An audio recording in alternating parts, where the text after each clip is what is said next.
Narcissus finally loved someone. The problem was that the person did not exist. He saw a perfect face beneath the water. It smiled when he smiled. It reached for him when he reached back. But every touch destroyed the image. He could not leave it. He could not possess it. And while Narcissus stared at a reflection, another victim watched him disappear. Her name was Echo. This is not only a story about vanity. It is a story about people who can see and hear love, but cannot truly answer it. Narcissus was born to the river god Cephissus and the nymph Liriope. From childhood, he possessed extraordinary beauty. His mother wanted to know whether he would live a long life. She consulted the prophet Tiresias. The answer was strange. Narcissus would live long, the prophet said, if he never knew himself. The words did not sound like danger. How could self-knowledge kill someone? Years passed. The child became a young man.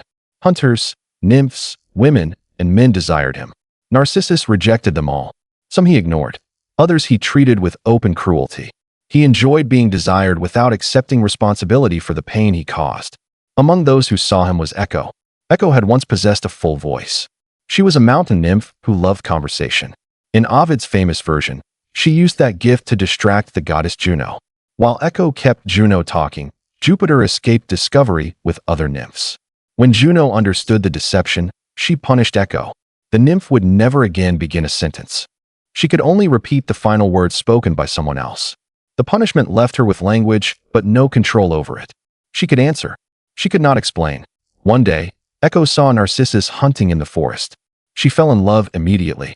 She followed him between the trees. But she could not call his name first. She waited for him to speak. Narcissus heard movement. He asked if anyone was there. Echo repeated the final word. There. Narcissus called for the hidden person to come. Echo answered with the words he gave her.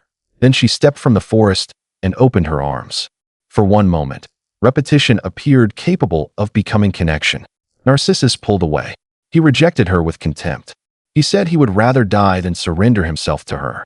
Echo could only repeat part of the rejection. She had no original words with which to defend her heart. Humiliated, she fled into the wilderness. Her body weakened. Her skin vanished. Her bones became stone. Only her voice remained. That is why an echo answers from mountains and empty places. It is the remnant of someone condemned to repeat a love that was never returned. Echo was not the only person Narcissus wounded.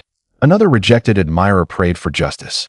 Let Narcissus love, the victim asked, and let him never possess the one he loves. Nemesis heard the prayer. She was the goddess of retribution. She punished arrogance and corrected extreme imbalance. Narcissus had received love without compassion. Now he would experience desire without fulfillment.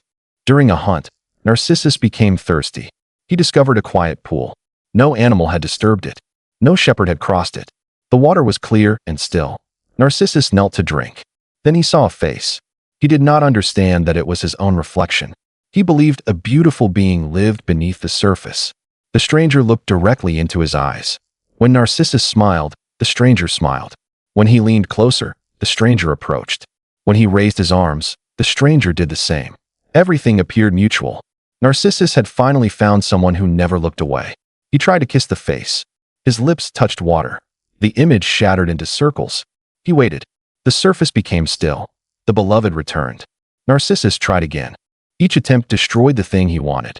He spoke to the reflection. It moved its mouth without sound. He begged it to come closer. It copied his grief. He could see love perfectly mirrored. He could not feel it. Time passed. Narcissus forgot hunger. He forgot sleep. He could not leave the pool because leaving meant losing the beloved. He could not enter the pool because touching the water erased the beloved. The trap had no physical walls. Desire itself held him in place. Eventually, Narcissus began to understand. The face was his own. The prophecy had reached its meaning. He finally knew himself. But recognition did not free him.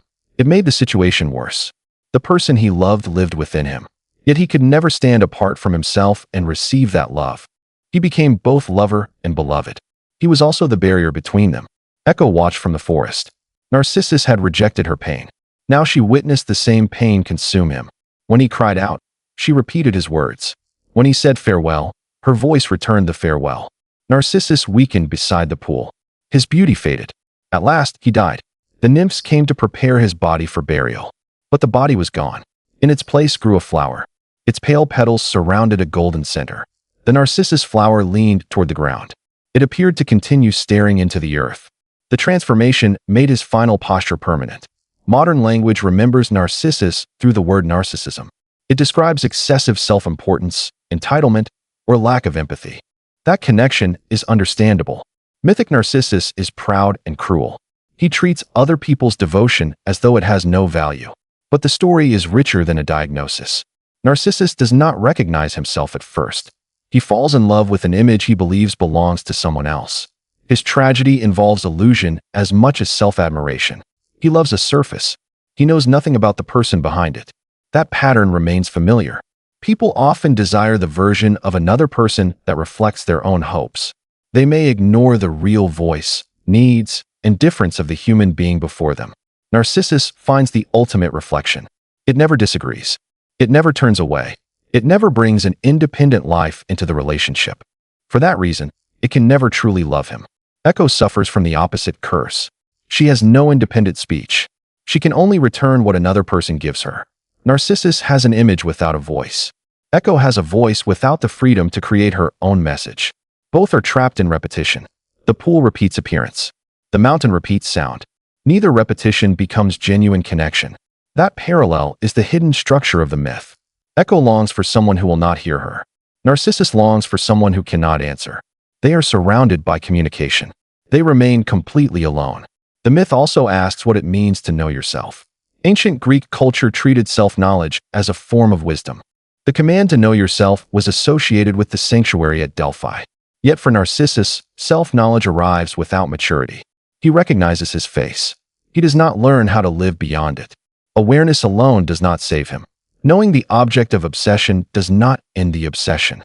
The water gives Narcissus an image that is perfectly accurate and completely misleading. That contradiction feels even more powerful today. Screens return our faces constantly. Numbers measure attention. Images can be edited until they show an ideal rather than a person. The reflection is no longer limited to one quiet pool. It can follow us everywhere. But the ancient warning remains. An image can receive endless attention without returning love. Recognition can become imprisonment when nothing exists beyond the self. Narcissus does not die because beauty is evil. He dies because beauty becomes the only reality he can see. He ignores Echo when a living voice reaches for him. He sacrifices his life for a silent copy. That is the cruel balance created by Nemesis. The man who refused every real relationship becomes unable to leave an unreal one. So remember both figures when you hear this myth. Remember Echo in the trees. Remember Narcissus beside the water. One can speak only with borrowed words. The other can love only a borrowed image. Their curses meet at the edge of the pool, but they never meet each other. Narcissus finally discovers the person he has been searching for. The discovery fulfills the prophecy. He knows himself.